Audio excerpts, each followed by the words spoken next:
নমস্কার বন্ধুরা, চলে এসেছি একটা বিয়েবাড়ির ব্লগ নিয়ে। গরমের দিনে বিয়েবাড়ি যেতে খুবই কষ্ট হয়, কিন্তু তাও কিছু করার নেই। নিমন্ত্রণ যখন ছিল তো সেজেগুজে যেতেই হবে।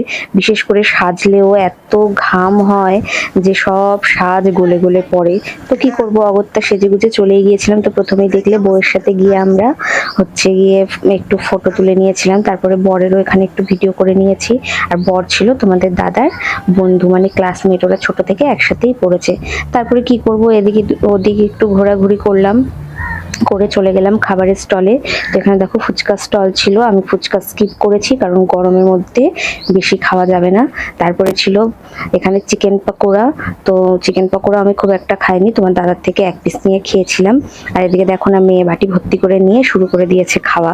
ওকে আর কি বলবো, বারণ করলেও তো শোনে না।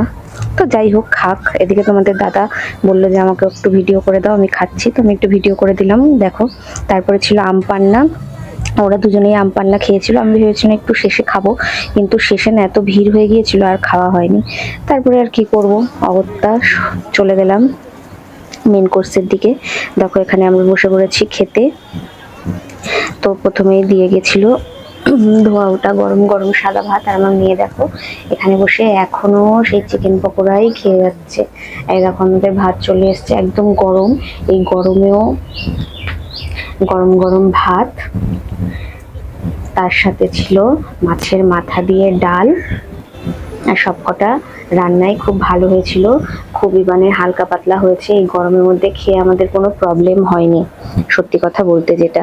আর সত্যি কথা বলতে কোনোদিন না খেয়ে খারাপ বলতে না আমার খুব মানে খারাপ লাগে।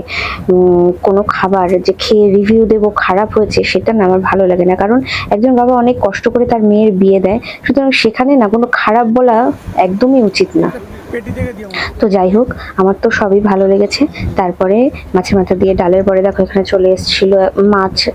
আর তোমার দাদা এদিকে পেটির মাছ নিয়েছিল, মেয়েকেও পেটির মাছ দিয়েছিল, কিন্তু মেয়ের এত ঝাল লেগেছে ডালটা খেয়ে যে আর কিছুই খেতে পারেনি। তো যাই হোক, আমি এখানে খেয়ে নিচ্ছিলাম। দেখো আমি যেটুকু খাবো সেটুকুই নিয়েছি, আমি বেশি খাবার নেইনি, কারণ গরমে বেশি খাওয়াও যায় না, নষ্ট করতেও আমার ভালো লাগে না।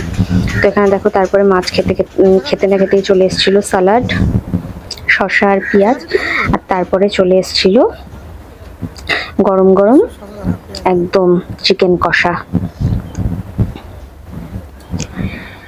তো মেয়ে তো কিছুই খায়নি, দেখো ও চাটনি আর পাঁপড় খাবে বলে বসে আছে। তোমরা তো জানো ও দুটো পাঁপড় নেয় চাটনির সাথে, তো সেটা খাবে বলেই বসেছিল। আর এদিকে দেখো গরমে আমারও ঝাল লেগেছিল খুব, তাই আমিও একটু জল খেয়ে নিচ্ছিলাম।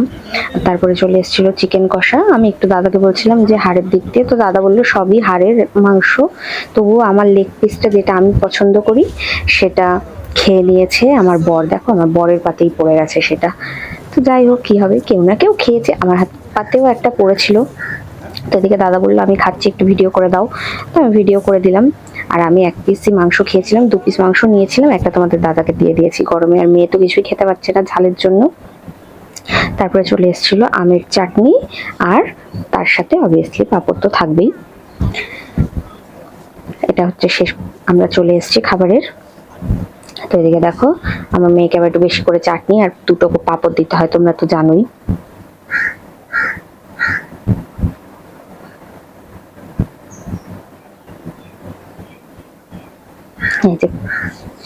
তারপরে ছিল রসগোল্লা। তো আমি আর রসগোল্লাটা খাইনি, কারণ আমার ভালো লাগছিল না বেশি খেতে।